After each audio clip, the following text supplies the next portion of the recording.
saw what it looked like before. It's just devastating to see all this. You can't even go. Like, some people left out of town, like, hey, check out my house, and we can't even go to check out their house. It looks like a bomb went off here. Some neighbor that I'd never met before came and we just hugged and cried. Never met each other before, but we just shared that same pain. Those are the planes picking up the water. It's not like we just lost our house. Everybody lost their house. It's all gone. The whole neighborhood is gone. I don't know how we're going to come back from this. I don't even know where to start. It reminds me back to Afghanistan. So it was pretty tragic, pretty bad. Let's bring in Orange County Fire Captain Sean Doran. Captain, great to have you on the show, as always. I just want to, it looks like where reporters on the ground are telling us that even though the fires are still burning, that the wind has dramatically died down. It seems like this is a really good time to try to get a jump on some of the things they've been wanting to accomplish over the past several days.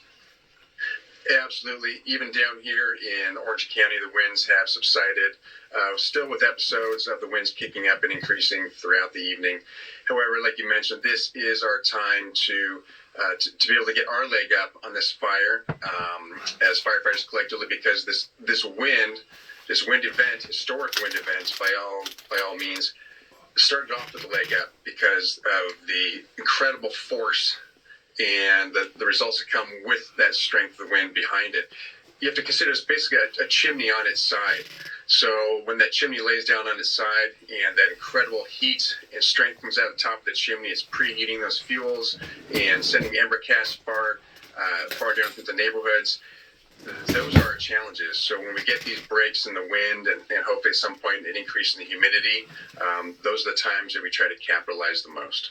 Yeah, and Captain, I don't have to tell you because you're very familiar with the conditions in Southern California. You know hot, dry, you know Santa Ana winds, you know all of that. But now we're getting the numbers in, and you've got 10,000 homes and structures lost. 10,000 homes. Fire and the Palisades fire. Did you expect to see numbers 10,000? like that? Well, as you say those numbers, and I see the people you just talked to here on your show, first of all, our hearts go out to the entire community, all those affected. 19,000 acres? Are y'all looking at this?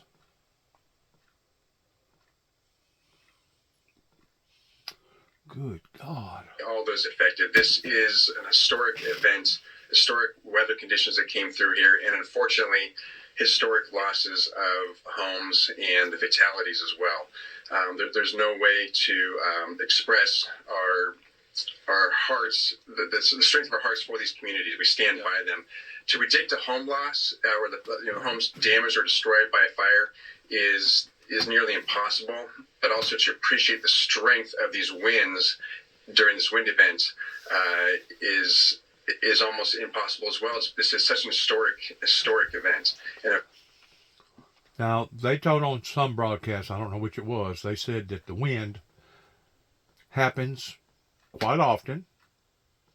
It may not have been quite as persistent as it was this time, but if it didn't never catch on fire, it would have been in and out and it would have been over with and there never would have been a story to it. So whenever they talk about the historic winds, I feel like that the winds wasn't the fact that was historic as it was the fires.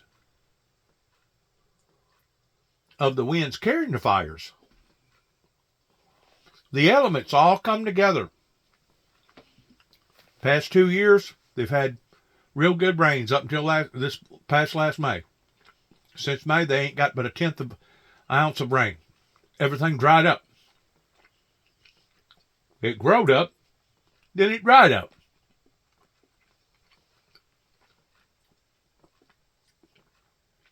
Your forestry should have taken notice of all that. Watching what was happening. That just added that much more fuel to the fire.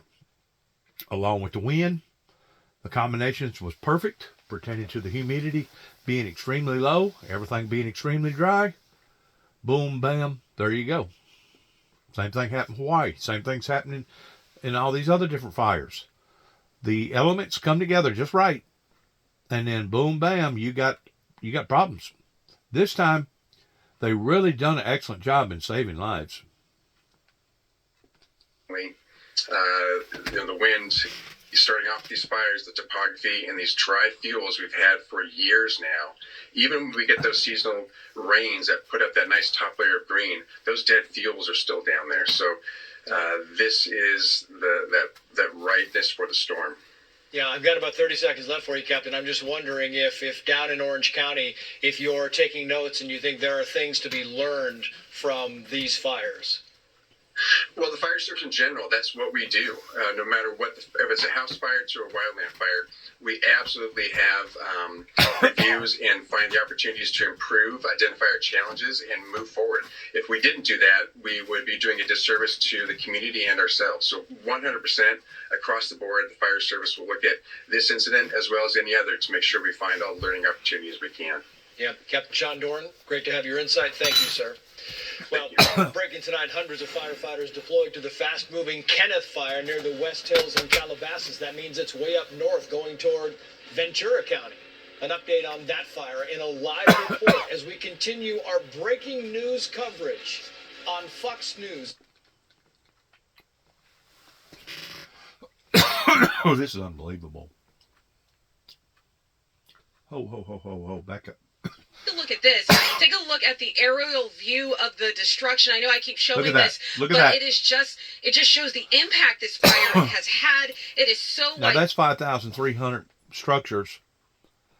I guess just in that Palisades fire, burning the Palisades. Is that how you pronounce that?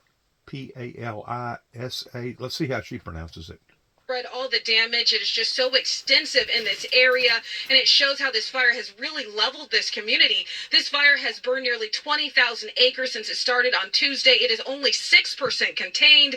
It has destroyed more than 5,300 structures, including homes and lots of small businesses. Look at that. Could you only imagine if you was living there?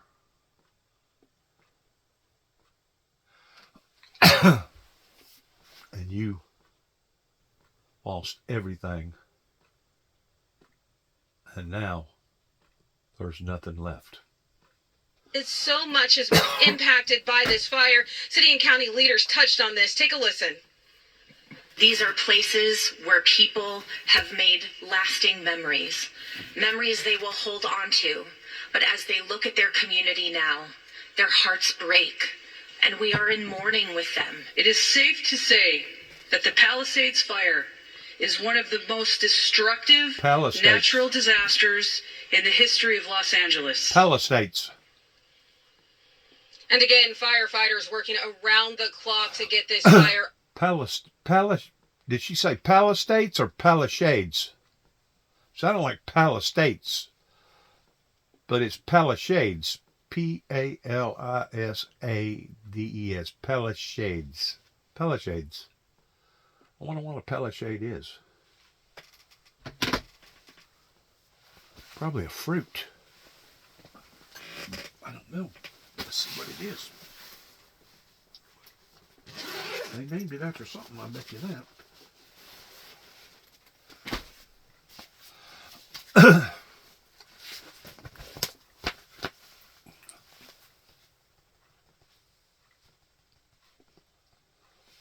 What is a palisade?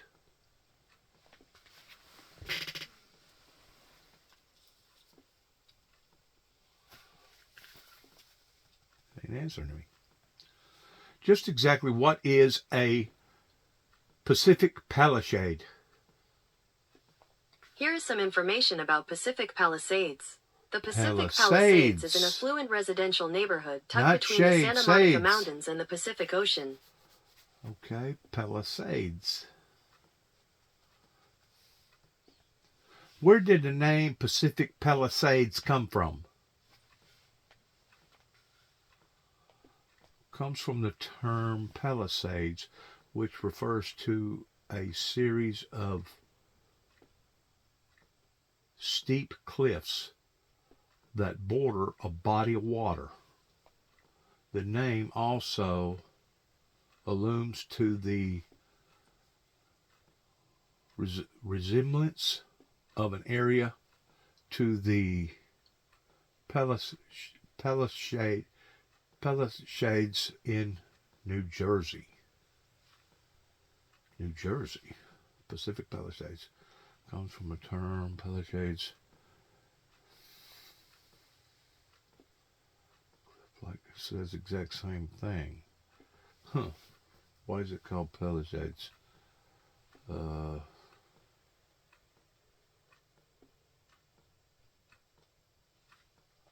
It just said that the people was inspired to name it that. Stars include Tom Hanks and Rita Wilson, Ben Affleck, Affleck, Jennifer Aniston, Aniston, Bradley Cooper, Reese Witherspoon, Adam Sandler, Michael Keaton, Mills Tiller, Michael Mann, and Sumpert, Alan Bergman, Keelan Kinney, Carl Lubbert, Lombardina. I don't know what that name is.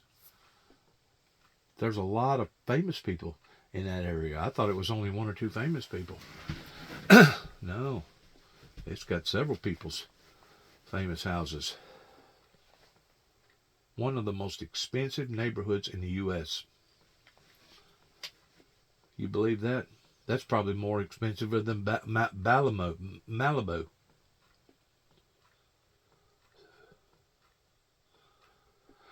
What is the famous house in Pacific Palisades? The EAMES, Emis House. Emis House, also known as the Case Shadow House, number 8, landmark of the 20th century. Huh. Man, I'm going to tell you what. That is some very high dollar real estate right there. Lord God. Let's look at this again.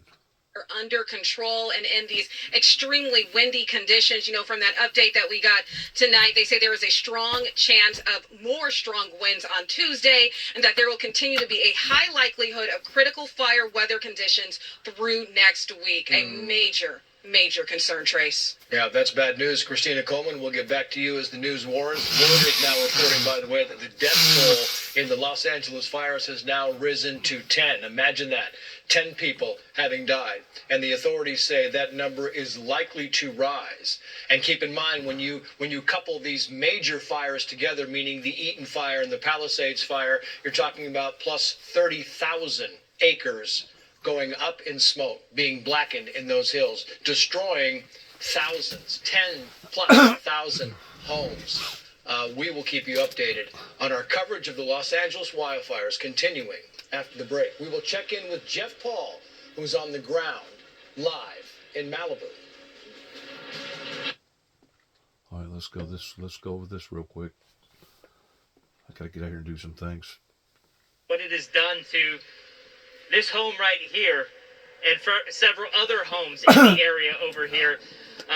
Perfect ocean view. You can hear the waves. You can see the waves. It will never look the same now. One of the things, though, we are seeing tonight, a lot of firefighters out and about driving up and down PCH. They are looking for any of those spot fires. They pull up to a home. We've seen them all night tonight. I'm just wondering if they'll have land pirates come in like they did in Hawaii, where you had thousands of people that had all kind of money from all different countries, offering all kinds of money for people's basically their lot, so that they can move in and do whatever that they want to do. I just wonder if that's what's going to happen, because we've seen it happen in other areas where people basically panhandling, land pirates, out trying to get the best bang for the buck so that they can make money off of it. There's always somebody out there trying to make money off somebody else's misery. or there's always somebody out there that's willing to take advantage or steal from a company or organization. That way they can profit. And that's exactly what's happened to the Windmill Ministries missions for the past 30 plus years. All these different areas have been profiting, basically taking advantage of a situation, while I've sat back and basically struggled and been reprimanded again and again and again at the age of soon to be 64 in March, or 1961 March. They see some of those flames, they put them out, and then they move on to the next home. We're not seeing quite the amount of fires, active fires, that we have seen in previous nights, but one thing we do see is a lot of the smoldering fires are still kicking up some smoke. The air quality isn't quite as good either. The other thing I could say, just being able to spend some time today to drive up and down PCH is that really it doesn't matter how rich you are, what kind of home you have, multi-million-dollar home, mobile home park, really doesn't matter.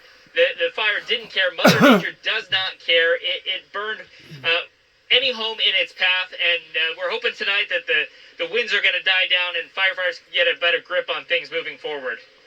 We're hoping for the same thing. Jeff Paul, live for us in Malibu. So you got developers everywhere. You got people that's steadily buying up pieces of property, that's going in and they're cutting trees down. They're bulldozing, and they make roads, and then they bring in electrical service, and then they bring in a water service, and they're long-term planners. That's what they do. And a lot of these people become stinking filthy rich doing that.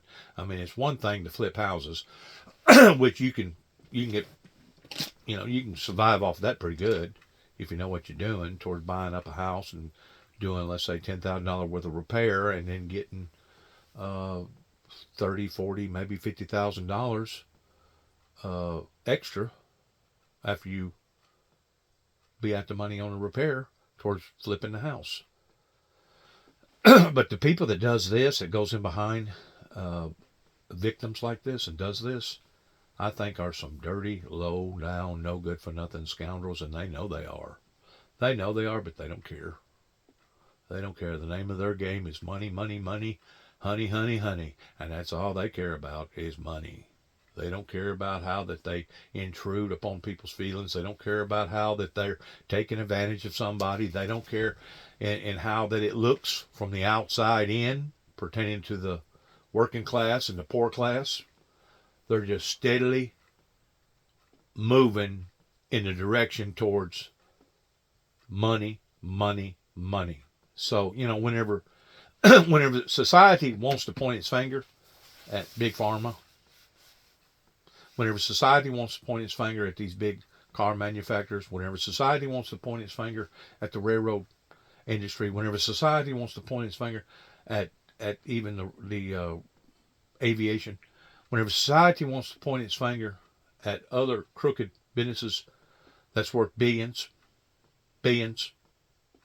you keep in mind, you got worm rats working below the scene that don't want to never be seen, but I guarantee you they're getting just as stinking filthy rich as some of those other big companies like Lowe's, Walmart, Target, Walgreens, big franchise restaurants.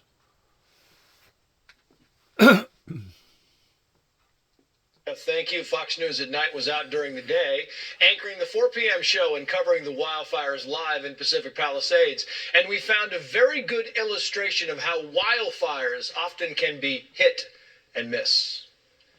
We finally made our way up to the higher levels of the Pacific Palisades. You can see kind of block after block looks just like this. The cars in front are all burned out. The homes themselves are gone. And as you walk down, you see power lines that have fallen. You walk down here, some of the big houses, the mansions, just lot after lot. The homes are completely destroyed. And it goes on like that all the way down until you get closer to views of the ocean. If you go over here, you can see some crews are still working, and again you see the devastation of the homes gone. And then you look over here across the street, amid blocks of destroyed homes, you have two homes virtually untouched. In fact, the home on the right, the Christmas ornaments in front are still up. and the flag still flies. And for that white home that was there with the Christmas ornaments still hanging in the entryway and the flag still flying, we walked around the house. There wasn't a scorch mark. There was nothing melted on the house in the neighborhood. Amazing. Coming up, one of the burning. So that just goes to show you that miracles not only take place involving hurricanes and tornadoes and floods, but angels protect certain people and protect certain people's property. And it doesn't matter if it's under one extreme or the other. What you just got through hearing and listening to was basically a miracle. A miracle of the fact that how come all them other houses, hundreds, thousands of houses burnt, but those two houses didn't burn. And I've seen the same thing just right up the road here at Reelfoot, going towards Reelfoot Lake. Whenever a tornado come up through there, it was completely destroying every one of those RVs. Hit an RV park, basically a portable RV park. And this one guy, and I talked to him twice, he said the only thing that he knew to do was get down on his knees and start praying. Every other trailer around that one trailer got totally demolished. But his one trailer and his one little dog was sitting there after it was all said and done with. So you can't tell me that God does not protect his people in the storm, in the wrath of Satan coming down, that God don't protect them people. Because I guarantee you, there's a lot of them people in East Tennessee and North Carolina and other areas that's been went through major flooding just within the past year or so. They'll tell you that I should have drowned. They'll tell you it was only by the hand of God that spared my life. Just like whenever I wound up in the Mississippi River about 3 years ago, going on 3 years now, and I had swam and swam and swam until I'd done already lost all my energy, and basically I was fighting rift currents that the boats was kicking up, give or take about 2.5, 3 foot, and I was just at the point of basically giving up. I mean, I was considering actually giving up. And you know, at that moment, still hanging on to God, God help me, God help me, God help me, God help me, God help me, God help me, I'm in trouble. All of a sudden, I heard a voice in the background. We're over here. Catch the rope. And all of a sudden, a rope got thrown to me. And I've taken notice of my personal life. I can't vouch for any and everybody else's, but I've taken notice that at the brink of whenever I know that there was nothing else to call upon other than to call upon the Heavenly Father to help me, my Lord and my Savior has helped me again and again and again through various situations and various circumstances that went on in my life. Just like me having to go in front of these judges and being called upon towards being examined by all these psychiatrists. I guarantee you, if it wasn't for God that gave me the ability to know how to respond to all that, to know how to answer those questions in front of those judges, and to know how to convey myself in front of all them doctors and answer all their little questions that they have trickery type designs to, I wouldn't be sitting here right now making this video. So miracles come in trillions of different ways. And how can anybody say that there is no God? Especially whenever you just get through witnessing something like what you just got through seeing. Let me get to it here in a second. Right there. Got 2 houses. Didn't look like they even been scathed. Right in the middle of a war zone. Right in the middle of a total war zone.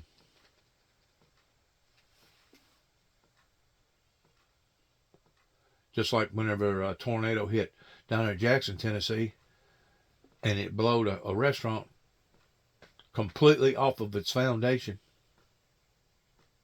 down there in South Jackson, pretty close to the courthouse. And everything in and around and on that piece of property was gone, other than one table, 2 chairs. Looked like a couple was just fixing to sit down and eat. The plates were still on the table. The forks and the knives were still placed in the proper position on top of the napkins, and the napkins were still in the napkin holder, sitting on the table.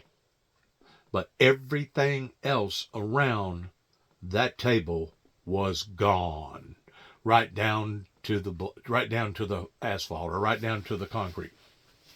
How do you answer for something like that? The forks and the knives still sitting in the same position on a napkin, and napkins still in the napkin holder. 2 chairs sitting there and a table, and it looked like they'd never been touched. How do you answer for stuff like that?